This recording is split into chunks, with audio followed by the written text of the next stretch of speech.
ناظرین welcome back programme کاوش کے مہمان میں، جیسے کہ آج ہمارے ساتھ ملک ناصر اوان صاحب ہیں جو کہ چیئرمین علامہ اقبال کمیونٹی سینٹر کہ آپ نے حال ہی میں عمرہ کی سعادت حاصل کی، پاکستان سے بھی تشریف لائے اور ملک صاحب سے اپنے آقا کے شہر کے بارے میں بات کرتے ہیں. ملک صاحب ایک بڑی اچھی نعت ہم سنتے رہتے ہیں، ایک خواب سنا ہے جی، تو اس میں ایک کہتا ہے کہ کدیان فرشتے کدے جان فرشتے ساڈے ازلوں جڑ گئے آقا نال رشتے، او کرما والا ویڑا پلکاں نال چمدا جاواں.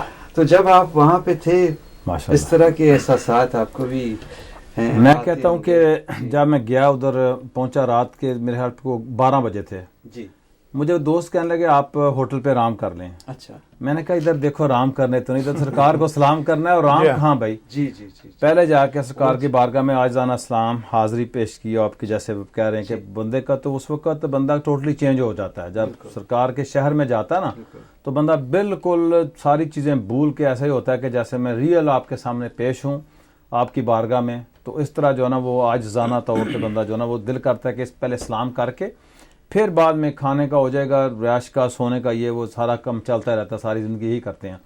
میں پھر سلام کر کے نوافل وغیرہ ادا کر کے نماز جب آیا تو مجھے تہجد کی جب اذان ہوئی نا تو میں نے سوچا کہ فجر کی اذان ہو گئی. میں کہا 3-4 گھنٹے میں سویا، میں 3 گھنٹے یا 2 گھنٹے میرے خیال ہارڈلی. میں پھر جناب وضو تازہ کر کے یہ وہ سے میں کہا اب چلتے ہیں. پھر جا کے تہجد کی نماز پڑھ کے پھر تھوڑی دیر گھر آ کے چائے وغیرہ پھر پی کے پھر جو نا تو پھر سارا دل کرتا ہے کہ بندہ ادھر آئے بات کرنے کے لیے، تو بندہ جو نا وہ بات کرے. اور صحیح بندے کا دل جو ہوتا ہے نا، روح اصل بیسیکلی آپ کے ہر بندے کے روح کی غذا ہوتی ہے. ارشد صاحب میں نے دیکھا، آپ ایکسپیریمنٹ تجربہ کر لیں، جن لوگوں نے گانے سننے ہیں وہ جب تک گانے نہ سن لیں ان کا روح چین نہیں آتا. جن لوگوں نے ڈرامے دیکھنے ہیں، فلمیں دیکھنی ہیں، وہ فلمیں ڈرامے دیکھیں گے پھر ان کو چین آئے گا. ہمارا شوق جو ہے، جن لوگوں نے ریلیجس لوگوں کے ساتھ ملنا ہے جب تک وہ مل نہ لیں ان کے روح کی غذا پوری نہیں ہوگی. تو جب بندہ ادھر جاتا ہے اور جس کو سرکار سے محبت ہے ان کے روح کی غذا ان کو مل جاتی ہے، اتنی غذا کہ اس کے علاوہ اور کوئی غذا اس کو تلاش کرنے کی ضرورت ہی نہیں رہتی جو ہے نا. اور بندہ ہوتا ہے کہ ایسے میں کہتا ہوں کہ ہر چیز بندے کا روح جو ہے تو مطمئن ہو جائے تو سمجھے باڈی تو روح کے ساتھ ہی ہوتی ہے. جب روح آپ کا جو ہے نا مطمئن تو باڈی تو 100% اس کے ساتھ روح جہاں کہے جائے وہاں اس کو فالو کرتی باڈی بھی جو. تو بندہ جو ہے نا بیسیکلی بڑا ادھر پرسکون طریقے سے میں کہتا ہوں کہ زندگی ہے تو مدینہ شریف کی. ماشاءاللہ آپ نے وہ شعر سنا نا، وہ ایک خواب سنا. ہاں جی، تو پاکستان کا ایک شاعر ہے صادق، اس نے بھی ایک کلام لکھا ہے. یہ بھی اسی کا کلام ہے؟ جی جی نہیں، لیکن میں وہ دوسرا ایک ملک صاحب وہ کہتے ہیں کہ میں خواب وچ آقا ویکھے سن، میں قدمی لاکے رو رو.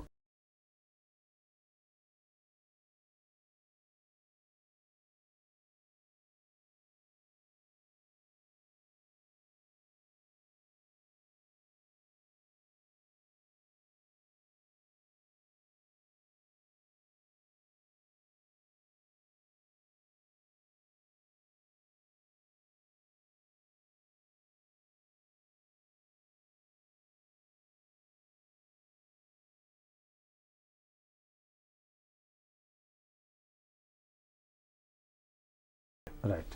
اور آپ نے پہلے دربار نبوی میں حاضری، یہ بڑی سعادت ہے. میں کہ بڑی سعادت ہے ہی کوئی نہیں جانا، اس سے بڑی اور کوئی اس سے بڑی زندگی کی سعادت ہی کوئی نہیں. میں جیسے پہلے بھی آپ سے پوچھا کہ وہ تو تھا جالیوں کے آگے جب آپ حاضر ہوئے، لیکن جب آپ جیسے آپ نے فرمایا کہ آپ سب سے پہلے دربار نبوی میں حاضر ہوئے، جب آپ سب سے پہلے حاضر ہوئے تو جب آپ قدم اٹھا کے ادھر چل رہے تھے حضور کی طرف، تو آپ کے ذہن میں کچھ نہ کچھ تو ہوگا. اس وقت آپ کا عجیب ہی سما ہوتا ہے، عجیب سما ہوتا ہے. بندے جو جاتے ہیں ان کو پتا ہے کہ مجھے پتا ہے آپ بیان نہیں کر سکتے. وہی میں کہتا ہوں عجیب ہی سما ہوتا ہے جو ہے نا، وہ اتنی کشش ہو کہاں جو ہے نا وہ بیریئر سے جب آپ اور نزدیک پھر اور نزدیک ایک سٹیپ ایسے بیریئر بنے ہوتے ہیں ان کے. وہ کوشش کرتے ہیں جیسے آپ جو ہے نا نزدیک مثلا جائیں نا روزہ رسول کے سامنے جب جائیں تو جو جنت کا ٹکڑا ہے وہاں سے پھر آگے 7 اس طرح کر کے وہ سٹیپ بائی سٹیپ، تو بندے کی عجیب ہی کیفیت ہوتی ہے اور بندہ سوچتا ہے کہاں میں اور کہاں سرکار نے مجھے بلاوا، میں تو نا چیز تھا.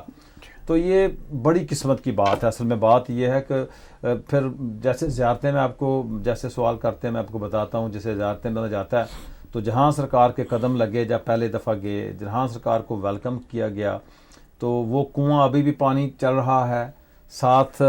جہاں دیکھو بندے کا دل ہوتا ہے کہ جہاں ہمارے نبی صلی اللہ علیہ وسلم کے قدم لگے وہ چیزیں دیکھی جائیں، تو وہ ایک عجیب سا سما ہوتا ہے. ادھر سے جو آپ نے کویشچن کیا اس کی طبیعت کیفیت بیان کرنا تو مشکل ہی ہوتا ہے تھوڑا، یہ بات ہے. جیسے آپ نے فرمایا کہ جب آدمی مسجد نبوی میں داخل ہوتا ہے اسٹیپ بائی اسٹیپ ریاض الجنہ میں جاتا ہے، ہاں دیکھیں تو وہ منظر ریاض الجنہ کا منظر ہاں جی کہ انشاءاللہ آپ نے مجھے حضور صلی اللہ علیہ وسلم کے طفیل دنیا میں زندگی میں اپنی زندگی میں جنت میں پہنچا دیا. اس سے بڑا نام کیا ہو سکتا ہے بتاؤ نا. جو مسلمان ہے، جس کے اندر مسلمانی کا دل ہے، جس نے اسلام قبول کیا، سرکار کا کلمہ پڑھا ہے، اس سے بڑھ کے چیز ہی کوئی نہیں کو جو ریاض الجنہ میں جا کے پھر اور نزدیک اور ایسا سٹیپ پھر آدمی جب روزہ رسول کے سامنے حاضر ہوتا ہے، ایک نظر روزہ رسول کی طرف ہوتی ہے اور دوسری باب الجبریل پہ ہوتی ہے.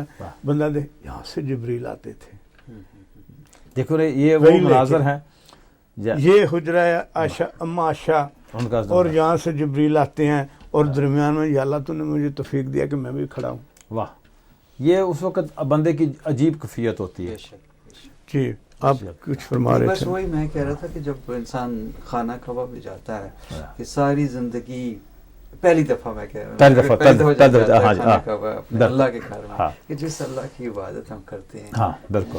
تو آج یہ خوش قسمتی دنیا میں بھی انسان کسی سے ملنے جب جاتا ہے، ہاں جی، کسی اہم شخصیت سے ڈیفینیٹلی تو بڑا ایکسائٹیڈ ہوتا ہے، بہت زیادہ. میں جاؤں گا، کس طرح بات ہوگی ہے، کیسا کیا پہلے کہوں گا. اب عبادات ایک ہوتا ہے کہ بندہ عبادات کرتا ہے، ہاں جی، لیکن وہ جو اندر سے ایک تڑپ ہوتی ہے تڑپ کہ میں اس خدا کی جس کی عبادت کرتا ہوں اس کے بارگاہ آج اتنے قریب آ گیا، اس کے گھر میں آ گیا، اس کے اتنے قریب آ گیا.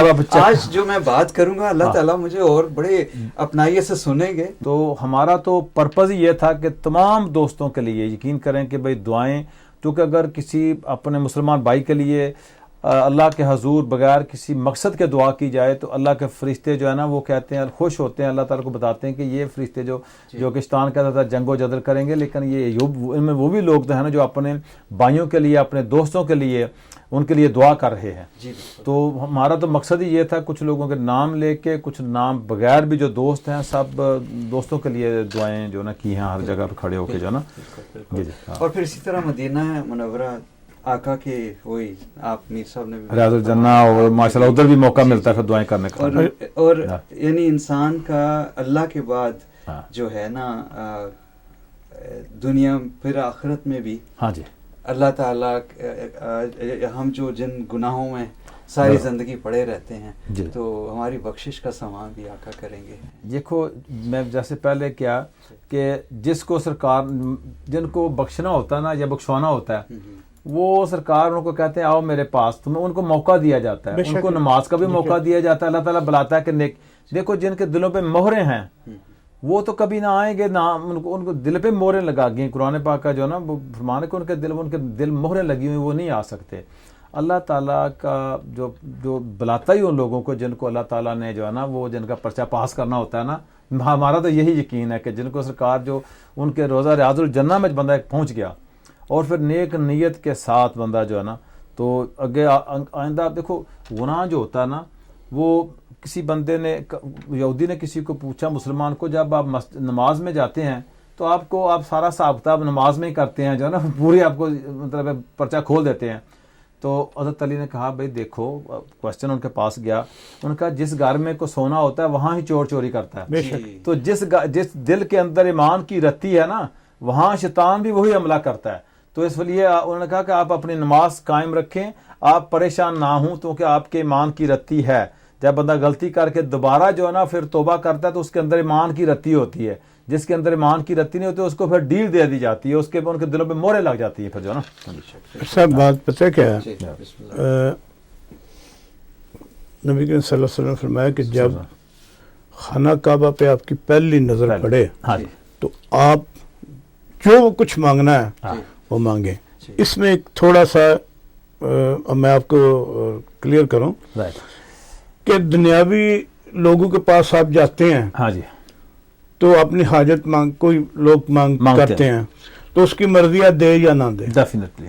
لیکن اللہ تعالیٰ کی ذات ایسی کریم ذات ہے کہ جب آپ اس کے گھر جاتے ہیں نا, اللہ خانہ کعبہ بیت اللہ میں, تو اللہ تعالیٰ فرماتے ہیں کہ نہیں, جب تیری نظر میرے گھر پہ پڑے تو اسی وقت مانگ لے جو مانگنا ہے. بالکل. کہ پھر جب تم میرے گھر میں آئے گا نا, عبادت کرے گا, تو تیرا دل وہ مانگنے سے خالی ہو جائے. کہنے کا مقصد یہ ہے کہ جو کچھ بھی تیری حاجات ہیں جب تیری میری گھر پہ نظر پڑے نا تو مانگ لے. بالکل ٹھیک ہے. پھر جب ادھر آئے تو میرے گھر کا طواف کرے. ٹھیک ہے. تو ناظرین کرام کہ جب ہم عمرے کی سعادت پہ یا حج پہ جاتے ہیں تو یہ اللہ تعالیٰ کا ہم پہ بہت بڑا ایک انعام کرم, بالکل صحیح, بہت کرم ہوتا ہے, بہت کرم, کیونکہ اس کے بلاوے کے بغیر سوال ہی پیدا نہیں, کوئی بندہ نہیں جا سکتا.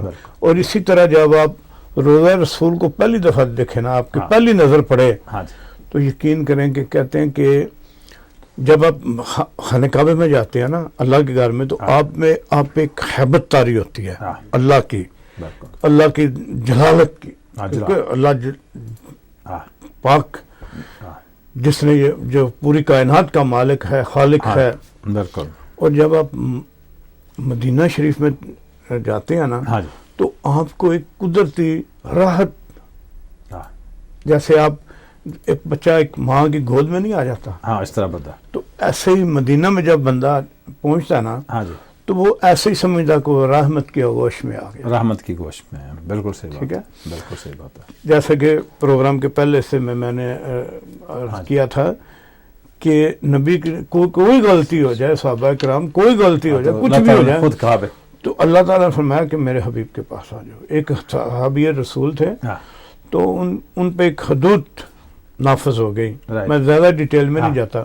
ایک دفعہ, دو دفعہ, تیسری دفعہ, تو صحابہ نے عرض کیا یا رسول اللہ یہ ہر بار ایسے کرتا ہے اور آپ اس کو صلاح بھی ملتی ہے, تو لیکن پھر بھی یہ آپ نے فرمایا آپ یہ نہیں جانتے کہ یہ اللہ اور اللہ کے رسول یعنی کہ مجھے کتنی اس کے دل میں محبت ہے, آپ وہ نہیں جانتے. آپ اس کی غلطی کو دیکھتے ہو, اس کی محبت کو نہیں دیکھتے کہ یہ ہم سے محبت کتنی کرتا ہے. لہذا کوئی بندہ اس کو کوئی تانا تشنا نہ کرے. کیوں؟ یہ میری اور اس کی محبت ہے, یہ مجھ سے محبت کرتا ہے, اللہ سے محبت کرتا ہے. لہذا آپ اس پیمانے کو آپ نہیں جانتے. لہذا اس کو کوئی کچھ نہ کہے, کیونکہ یہ مجھ سے محبت کرتا ہے. جی یہ بالکل. ایک بریک لے لیتے ہیں ناظرین, ایک بریک لیتے ہیں, بریک کے بعد پھر حاضر ہوتے ہیں. بڑی خوبصورت باتیں ہو رہی ہیں ملک صاحب سے, اور بریک کے بعد میرے خیال میں ملک صاحب کے وہ دورہ پاکستان جو ہے نا اس پہ بھی بات کریں گے, کیونکہ میں دیکھ رہا ہوں کہ ملک صاحب بہت زیادہ ایموشنل ہو گئے ہیں. ملک صاحب کی خلافت ان کی طبیعت میں جو ایک خصوصیت ہے کہ بہت ہیلپ فل انسان ہے اور انہوں نے پاکستان میں بڑے اچھے کام کیے ہیں, تو ان کے بارے میں بات کریں گے انشاءاللہ. ہمارے ساتھ رہیے.